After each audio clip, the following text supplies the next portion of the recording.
Hiya guys and welcome back to the Average Pundits podcast, your home of all things Premier League. We don't have Premier League content to talk about this week. We're focusing on the international break, which has been and gone now, thank God. That's going to be the main kind of focus that we're going to be going on about, our opinions on the international break. The kind of football we saw, many from England being played. I don't know how much international football you guys watch. I don't know if you guys are more Premier League based. I don't know if you follow your international sides as well in the breaks. But it's something that we are going to be having a little conversation about. England obviously playing a couple of games over the break. Ireland and Belgium. Not the most fruitful games. As always, I am joined by REECE. REECE, will kick us off straight away. Did you watch much of England over the international break? I didn't watch any. I don't care. I will put it blatantly. Like, I don't care for all of you patriotics out there. I know that you exist. You love England to your core. All that jazz. I just can't get behind it, to be honest. I don't see the obsession with watching England play, because the way that all of the managers have played within the friendlies, they're just boring football. I just can't watch it. I don't know about you, but I mean, you're in a household that likes football. I'm in a household that doesn't. So you're more inclined to watch it. Whereas me, no, I've got no reason to. Well, we're definitely in a very much so a football household, and we watched Ireland in particular. I watched the majority of the Belgium game. I know it was watched by everyone in the house, and there were good. There were benefits and positives. If we're talking strictly from a fan of English football, against Ireland, we got to see some dominant displays on the pitch. Harry Maguire had an excellent game for England in that game, Surprisingly. No, it was awesome to see, mate. Very dominant. And then, obviously, players like continuing to make appearances, like Dominic Calvert-Lewin. You've got Jack Grealish continuing to make appearances. And obviously playing in the second game against Belgium, where we unfortunately did lose 2-0. But Grealish, I'd say, was probably the English star in that game. He was absolutely running all over the shop. So extremely promising stuff in the midst. I don't think we've had this much talent in an England team for a very long time, but there are still questions there to be asked. A lot of questions of Southgate as a manager. A lot of people calling for maybe Southgate to be moved aside now. The magic of the World Cup has now been and gone, and we're approaching our next major competition, which should have been this year, but we're being forced to play it next year, hopefully when fans can go back to stadiums and we can start to be getting a bit more hype around these competitions. But the Euros is always a highly, highly competitive competition in world football. Based on all the football which I saw being played over the break, I feel like there's work to do. There's work to do in my perspective as an England fan. But, just talking about strictly with England isn't everything that we're going to be going on about in this. We're going to be talking about our opinions of the international break, the benefits and the negatives of it. REECE, I'm sure you'll be able to find a few negatives. I mean, I'll kick one right off now for you, possibly. Maybe seeing some of your players get injured or pick up more injuries. I mean, do you have any left at this rate? I think we've got the kit man and some like second grade player called Roberto Firmino, but that's about it. I wouldn't even be surprised if our academy players are still bummed out after the international break. Our entire back line, in all seriousness, though, our entire back line is gone. I mean, we're going to be relying on James Milner to play centre back at this point, because Rhys Williams, the best Liverpool player alive, is not going to be in the starting lineup for much too longer. I think as soon as Fabinho comes back, it's going to be great. But international break just spells injury trouble, doesn't it? Like, you're always fearing that at club level, your players are going to be called back. I mean, I have one negative that I want to bring up soon, and I won't go into that in too much detail, but especially in a time like 2020, why are we going all around the countries, on planes and stuff as a 23-man squad in a climate like now, playing pointless international games? Well, that's another big point, isn't it? Because it's not just injuries people are picking up. There's positive COVID tests as well, which have come about. We have seen that, which is obviously spelling more and more worries, because although the players, it may be like a dormant COVID. Obviously, they're getting tested before every game and they may feel absolutely fine. But the second that positive test comes out, they've got to start isolating in accordance with the rules, which they should be doing. But it just means more and more turmoil on the players, doesn't it? I mean, more and more turmoil on the clubs and not having the people to go out and turn out for match days like we're seeing at Liverpool at the moment. I mean, it's slightly almost comical how many injuries have just come one after the other, because it's getting to the stage now where it's like, if I saw it online, I would think someone was making it up. I was like, oh my God, is this picking off the whole team? Genuinely, it's like, you know, when you're in year 8 and you finally able to discover an ICT where you can change the text within the code on the Sky Sports website and you can fool your friends. It's like that. Oh, Trent Alexander-Arnold's injured. Oh, yeah, Andy Robertson's injured. It was just blow after blow. I think as soon as Virgil van Dijk got injured against Everton, it was blow after blow after blow. I mean, Gomez picked up an injury as well. You know, Salah came back with a positive COVID test. Who knows what else is going to be spelling, you know, at least. I mean, we'll come on to positives in a second, but, you know, the international break is over for the time being. So let's just be thankful that no one else is potentially going to be getting injured. But it does spell, it's very deflating, the international break. There's not a lot of news going around apart from injuries and COVID. Yeah, that's kind of the situation we're at the moment. And one of the other massive problems, which I think about it as well, I mean, it gets mentioned, but I don't think it really hits home for some people. That the football calendar for these players, I mean, especially like the top 6 in England, the amount of football these guys are playing, and also they're keeping up to a standard where they're getting picked for international duty as well. They are honestly absolutely run ragged over like such a short period of time. I mean, everyone knows the winter football period running through to New Year is a very busy time. I mean, obviously you've got January transfers coming in around the January window, but before that, it's just solid football being played all around the clock. I mean, European football, domestic football, league football, international. It gets to the stage where how much is too much for these guys, because, you know, it is their job. They are athletes and they certainly get paid a hefty fee for going out and doing this kind of thing. But they are human at the end of the day. And in order to get the most out of these guys, maybe sometimes they do need to be cut a bit of slack. I mean, I don't know what you think. In terms of the football calendar, would striking international breaks altogether save football and make football more interesting? I mean, I think that it would add a lot less to the football calendar that we don't need. There's a lot of dead weight, I think, in the footballing calendar. You know, the Community Shield is kind of one. I mean, it does raise money for charity, and I understand that aspect of it. But I think that there are some aspects of the game that just don't need to be played as much. And international breaks are that. I mean, yeah, for a player representing your country is one of the proudest moments of your career, like for some players, because they might not get to be at the level of, you know, winning the Champions League. For players that are in other domestic leagues, playing for, you know, their home nation is something to be really proud of. But I think that it does kind of sound selfish when us domestic, you know, Premier League fans say scrap it, because that does take away from those players and their hopes and dreams for playing for their country. But in terms of the fans, it's just not interesting. And I don't know whether that's just for England's point of view. I know that the Belgian fans and the Iceland fans, and, you know, they have a lot of pride in their football teams. Whereas England, when it comes to international breaks, we don't really care. I don't know whether it's just the brand of football that we play, but until the tournaments come, we don't really want to know. Well, I mean, this international break was quite significant in the sense that it meant, obviously, the Nations League got established as just another competition to add into the mix to make the friendlies more interesting, but we've now failed to qualify for that. I believe it's Belgium and Denmark, isn't it, who've gone ahead, and we're left in the dust. Who cares? Yeah, it's just another competition. I mean, that's the thesis. There we go. I mean, it's the Euros and the World Cup. Those are the pinnacles, aren't they? I mean, the World Cup it depends on what your standards are, really, isn't it? In terms of the tiers of the best achievements in football, you've got some people who would say the World Cup, some people who would probably say the Champions League, some people would say probably the Prem.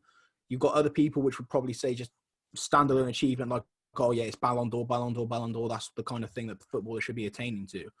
I think it's definitely a matter of up to opinion. I think that the Euros, again, Europe is where the best football in the world is played. It's 100% where the best football in the world is played. But obviously, one of the best footballers of all time, if not the best of all time, Lionel Messi, plays in Argentina. He's out of that competition. He goes over and plays the Copa America, which is definitely a lesser competition when comparing to the Euros. But even the Euros, like I said, it's still such a significant competition of actual talented players. But the real thing is, do the fans now care as much about their international football in England as they used to do back when, there was a lot more passion, wasn't there? There was a lot more drive. The 2018 World Cup was the most passionate I've ever seen in my lifetime England fans get behind, And, we've seen passion at every World Cup in Euros, but the 2018 World Cup, it was, there was a dream there. There was a real dream. And then after it all kind of came cascading down, everyone kind of woke up again. And I don't know. I don't know if the Euros are going to provide that same kind of magic. Maybe they won't. Maybe they will. Looking back at 2018 in the World Cup, it was just magic. Like, you sort of get chills. Like, I'm getting chills now just thinking about being in the pub singing the songs. Like, I don't want to go home and stuff like that. Like, it's a feeling like no other. Like, that World Cup, I think it was like, you always remember your first World Cup when you just become of that age where you're just like, oh wow, this is amazing. Maybe it was to do with the consumption of something in the pubs, but I don't think the Euros is. When you do play the Euros, you are missing those key teams. You are missing Lionel Messi. You are missing Brazil and Neymar and all those sorts of players. You are missing other key teams outside of that.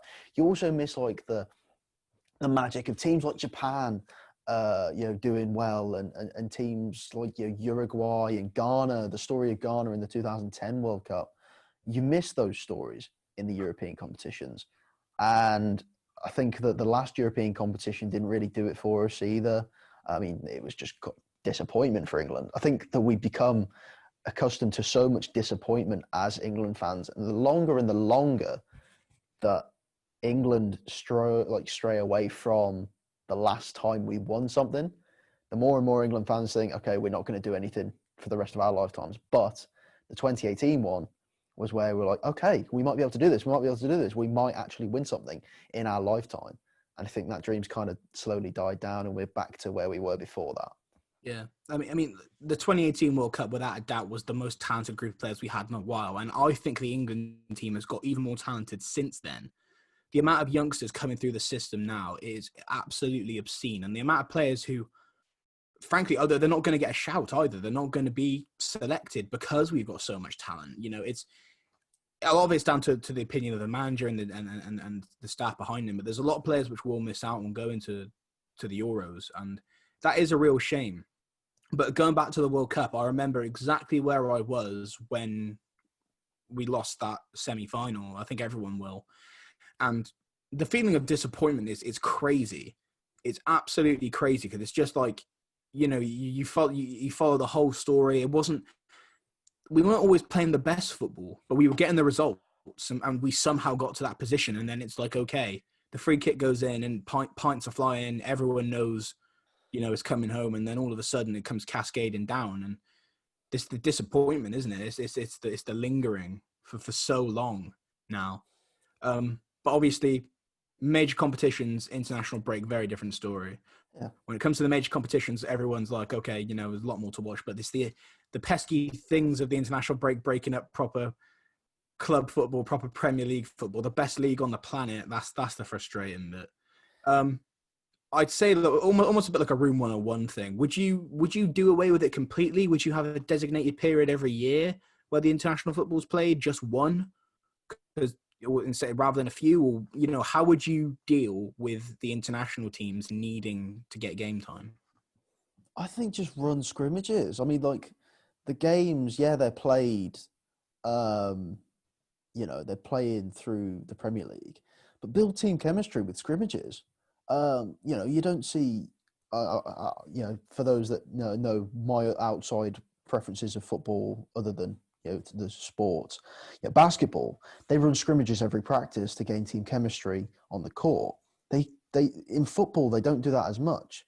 Play more 11-a-side games inside the training to build more chemistry with different combinations, more training sessions instead of risking the game. The players, they play every single week domestically. So then they're going to be fit no matter what if you select the right players that are in the right form. England managers are guilty for not doing that. Let's be honest, they are guilty for picking Jack Wilshere when they really shouldn't do. They have been, and picking certain players when they are not in form. But I think more, just small 5-versus-5 games, building team chemistry at the training ground. I know that training grounds and match experience are different things, but it still helps. Like, team chemistry is half the work, and then you've got the talent there. I mean, England, as you say, we've got arguably the best England team that we have since maybe the mid-90s when Shearer and all of those were around. We have one of the most unbelievable teams. Arguably, we had a really one of the best teams in the mid-2000s with Gerrard, Lampard, and Scholes as one of our best midfields ever. And it's all about that team chemistry because that team didn't get along, whereas this team, they're all flying together and they're all happy. I think the more that team chemistry is built, the less that we're going to have to play these pointless international friendlies or the what's it called? The Challengers Cup, the National Challengers. I don't even know. That's how much I don't care about it. One other conversation, which is definitely coming about at the moment, we briefly touched on it, was Gareth Southgate potentially being shown the exit door. Now, again, magic of the World Cup, the waistcoat, everyone loved him. I was this close to buying the probably waistcoat. The most loved man. He was probably the most loved man in the country around that time, arguably, and it's growing to the stage now where a lot of questions are being thrown at his door, and international management and club management are very different, and he hasn't really had that much success at club level, not that much. But he has found success to some extent at international. If Gareth Southgate was to move on, first part of the question, who comes in as the England manager? That's tough. Second part of the question, where do you think you could see Gareth Southgate going? Is he Premier League caliber? For me personally, I'm not too sure. No. What do you think? Firstly, let me get your opinion. Where do you think about who could come in as the England manager? I don't know. There is when we think of English-born managers, who are we going to put in? Steve Bruce? What? No. Brucey? Trying to think of top English managers inside of the Premier League. Who? Well, that's an argument, though, isn't it? Is it going to be necessarily an English manager? Are we going to go down the Capella route? Are we going to go and get Super Sven back in? I think one name which has been thrown around a lot amongst people that I've been talking to, obviously it doesn't make too much sense right now, but a lot of people that I have been speaking to would love to see Mourinho take a crack at the England job, which I heard him out. Because obviously right now, I didn't think Mourinho would get another Premier League job in his career. I did not expect to see him at Tottenham. So that was very much a surprise. All happened very fast. And I thought the natural next step for him would be to try and do some international management. And instantly, you're very guilty of it, aren't you? You're thinking, Portuguese manager, he's going to go manage Portugal. You're going to think, English manager, he's going to go manage England. But it doesn't always happen, quite often it doesn't happen. So Jose Mourinho managing, the country of where he has played arguably his best football in his career as a manager, you say he's got the most out of his teams. I could see it. I could genuinely see it. I couldn't see it in the first time, but I could see it then.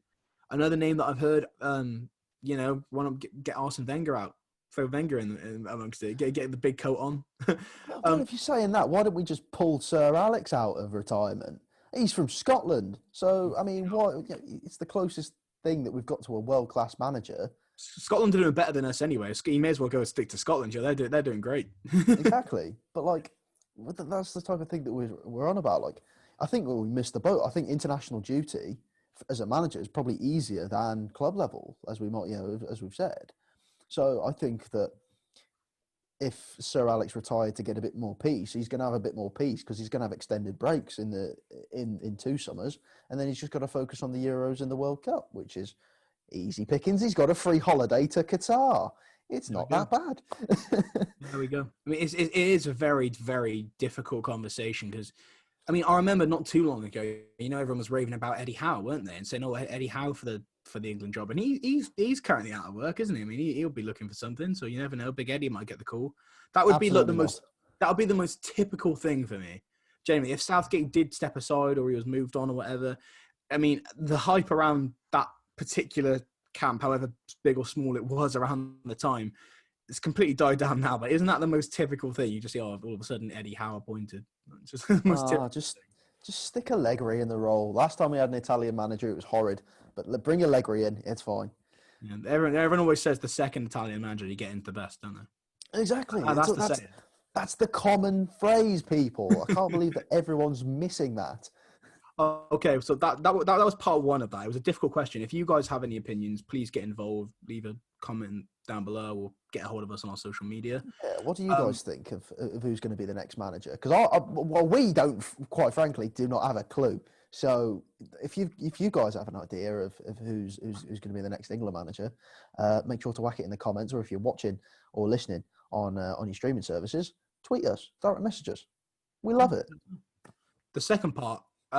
Southgate's potential next destination. I already said, do we feel he's Premier League caliber? And we're both a bit like, maybe not. So is he Championship? Does he take an extended break? Does he go elsewhere? Because when you are an ex-international manager, and especially of a club a nation as prestigious as England, there's going to be opportunities out there for you. You just got to go and find them, haven't you? So where does he go? I mean, there's nothing wrong with going and settling in the Championship and trying to make a name for himself at club level. I think that would be a perfectly fine option. This managerial appointment stinks of a European job. I don't think he's cut out to go for the England jobs because there's too many top quality managers. The Premier League's full of them. I think the only clubs that in England that he would want to go to because he's the England manager are Premier League clubs. I think that he's going to hold himself in some sort of light. And I don't think any Premier League club will take him on because they are happy with who they are with currently. I think the only Championship teams that he would even remotely agree to sign with, maybe Watford, the 3 teams that got relegated last season, bar Norwich maybe, because they are not very great. He might take the Fulham job. The Fulham job could be up for grabs soon. I'll tell you what, that again, that just sounds very... Now that you've said that, that's just like clicked in my head. It's like, oh, wow, all of a sudden you see Scott Parker leaving, all of a sudden, bang, Southgate, like just straight away. No time to even think. You heard it here first, people. Gareth Southgate's going to be the first manager appointed of the season after Scott Parker's been fired. Because they've got to shift him from England first, but that's the first thing. I mean, the conversation, one of the other talking points is his job even in jeopardy for England? Because there's been a lot of mediocre results since the World Cup. I mean, are England going to be happy with him? Are they going to try and move him along? I mean, past trends would suggest they're just going to sit there and be happy with him until it's literally inexcusable. But now it's maybe some questions are arising, but that's something which is going to come about in time. But please, as we mentioned, get in contact with us about the international break. It's something that I feel like divides a lot of fans. I think a lot of fans have a lot of opinions on them, especially fans of the best caliber of football. Give Southgate a brolly, and then we can start hammering him in the media as the Wally with the brolly 2.0. Let's just keep that on. The Wally, what an obscure reference. But then again, there we go. But if you guys are interested in coming on the podcast, you can get a hold of us at theaveragepundits@outlook.com. We're always looking for potential collaborations, getting people on. If you want to share this podcast as well, please do. Go onto our social media. We're on Twitter at Pundits Average, or on Instagram at The Average Pundits. We're on Facebook also at The Average Pundits, and we're available on all your streaming services. Most importantly, if you are watching this as well, there's a subscribe button below. Please go and subscribe. We're doing quite well at the moment with our subscribers. We're gaining a few steady ones. And then also one final point to mention, the fundraising here and there, with both sides, we're still going on with the fundraising right now. Both of us are still, Reece still cycling and me still running. I've got the mustache going. Reece has got some. You got one? Yeah, okay. And Reece got a mustache as well. Yeah, there we go, guys. If you've got any spare pounds, it does help an awful lot. Just to remind you, we are donating to Mind, the mental health charity, which do a lot of absolutely, crucial work, especially, second lockdown. A lot of people will be struggling and a lot of people could use that extra helping hand. So if you have any spare pounds, they're going straight to a good cause. So it would mean an awful lot. Thank you, guys. But as always, Reece, thank you very much for joining me on a Premier League-esque, Premier League tangent episode today, but we will be back talking about Premier League very soon, won't we? Hashtag international breakout. But yeah, it's a I do think that friendlies need to go. I think the Nations Cup needs to go. Just stick with the tournaments. I'm very interested to see what everyone in the comments or on social media has to say about our opinions and also what their opinions are as well. And as Joe said, please donate if you have spare change lying around. Mental health is something that is, it affects everyone, especially as lockdown 1.0 showed with a lot of people. So if you can just help out, even just a small amount, that would be, me and Joe will be very grateful nonetheless. That we will indeed. Thank you very much, guys, for joining us, and we will see you next time.